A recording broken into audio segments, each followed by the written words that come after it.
폐쇄적인 사람들. 접근 금지. 2000년 전 강원도로 추정되는 곳에는 예족이 살고 있었다. 이곳에는 산이 많아 사람들은 계곡별로 모여 살았는데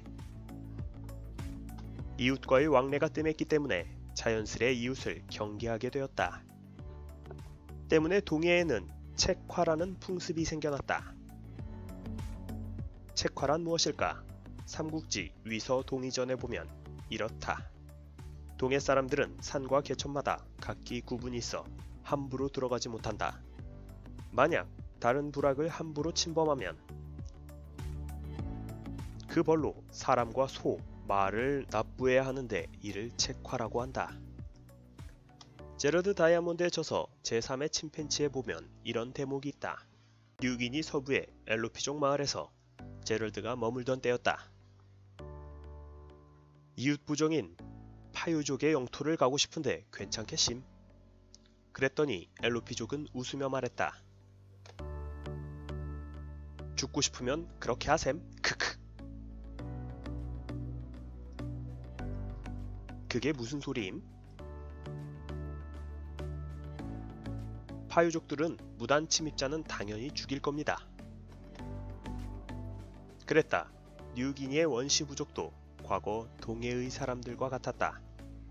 이박인은 그저 자신들의 사냥감을 약탈해가고 여인을 범하고 질병을 옮기고 자신들의 영토를 정탐하려는 위험한 적일 뿐이었다. 하지만 강원도의 산골짜기나 뉴기니의 우거진 정글이 아닌 몽골 초원과 같은 탁 트인 개활지에서 살아가던 유목민들의 경우에는 어떠했을까? 이런 환경에서는 이방인이 쳐들어온다고 해도 쉽사리 막을 방법이 없지 않겠는가? 때문에 유목민들의 경우에는 외부인이 공격하지 않도록 오히려 외부인들에게 호의적으로 대접할 필요가 있었다. 어떻게 말인가? 대표적으로 아내 빌려주기 풍습이 있었다. 응?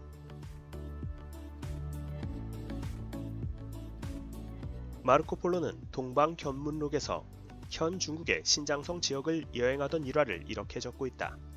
낯선 나그네가 자신의 집에 머물려고 오면 집주인은 굉장히 기뻐하면서 아내를 2-3일간 맡기고선 자신은 집을 나와 있었다.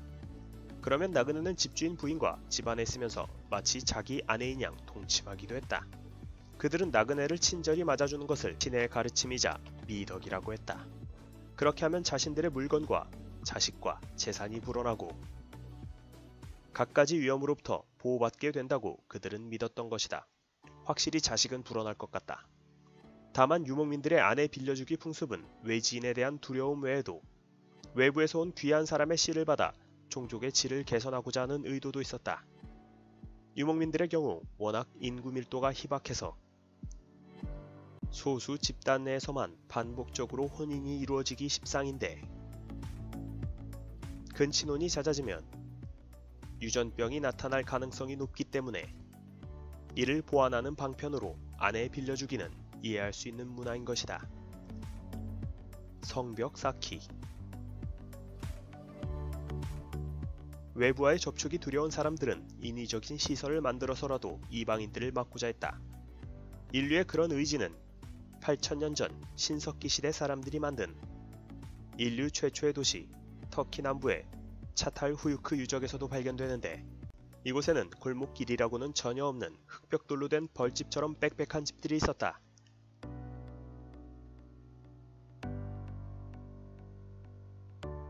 이런 집들은 지붕에 뚫어놓은 구멍이 유일한 출입구였고 사람들은 사다리를 타고 다녔을 것으로 추측된다.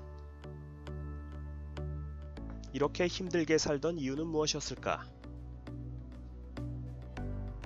당연히 외부의 침략으로부터 방어하기 위함이었다. 적이 쳐들어오면 사람들은 사다리를 치우고 집 안으로 잽싸게 숨어들었던 것이다. 중국 내몽골에서는 4000년 전 초기 청동기 시대의 것으로 추정되는 잘 다듬어진 돌로 만든 성벽의 유적지가 있는데 축구장보다 조금 더 큰 둘레의 성벽 내부에는 수십 개의 건물 흔적과 기와 조각이 있어 이곳에서 수백 명 정도가 거주했던 것으로 추정된다. 특이한 것은 성벽의 구조가 볼록할 철자와 같은 모양으로 불쑥 돌출된 구조라는 것이다. 이는 고구려 성벽에서도 흔히 볼 수 있는 방어 형태였고 적이 성벽을 공격할 때 3면으로 공격할 수 있도록 하기 위함이었다. 그만큼 당시 사람들은 꽤 침략에 시달렸던 것이고 그걸 막기 위한 노력의 결과로 만들어진 게 바로 철자 형태의 성벽이었던 것이다. 한반도에서는 2500년 전 청동기 시대로 추정되는 충남 부여의 송국리 유적지가 있는데 특징이라면 주변에 해자를 두르고 목책으로 방벽을 세웠다는 점이다. 물이 흐르는 해자는 맹수나 외적이 쉽게 들어온 것을 막았고 물론 물이 안 흘러도 효과는 있었다. 목책은 성벽 역할을 했다. 농사를 지으며 살았던 당시 송국리 사람들은 함께 모여 들판에 나가 농사를 짓다가도 거기 습격을 해오면 재빨리 목책 안으로 들어와 방어를 했을 것이다. 당시 일반적인 모습이다. 당시에 적들이 노렸던 것은 식량, 의복, 농기구 등이었다. 그리고 이러한 약탈 전쟁은 잉여 생산물이 많아지는 청동기 철기 시대로 갈수록 그 양상은 더욱 격렬해졌을 것이다. 기원후 2세기경에 만들어진 백제의 풍납토성은 둘레 3.5km, 성벽 폭 40m, 높이 15m에 이르는 거대한 성곽도시로 토성 안에만 약 8천여 명이 살았을 것으로 추정된다. 삼국시대 초기 한강 유역의 작은 나라인 백제의 도성치고는 매우 큰 편인데 이렇게 엄청난 노력을 들여 견고하게 성벽을 쌓은 것은 그만큼 성 안에 지켜야 할 것들이 많았기 때문이다. 또 그만큼 이방인들의 약탈도 많았길 때문일 것이기도 하다. 한편 중세 유럽의 경우에도 성을 쌓고 둘레에 해자를 파는 경우가 많았는데 특징이라면 해자를 통해 배설물까지 방출했었다는 것이다. 서양 중세의 성을 보면 성벽 꼭대기에 돌출된 부분을 볼 수 있는데 사실 이곳은 보통 화장실이다. 이곳에서 변을 보면 바로 해자로 떨어지게 되어 있으니 해자의 물은 곧 똥물과도 같았다. 하지만 냄새가 날지언정 적을 막기에는 효과가 아주 좋았다. 유사시 적들은 똥독을 무릅쓰고 똥물을 헤엄쳐 건너야 했기에 해자가 주는 심리적 압박이란 상당했을 것이다. 거기에 몸에 상처라도 나면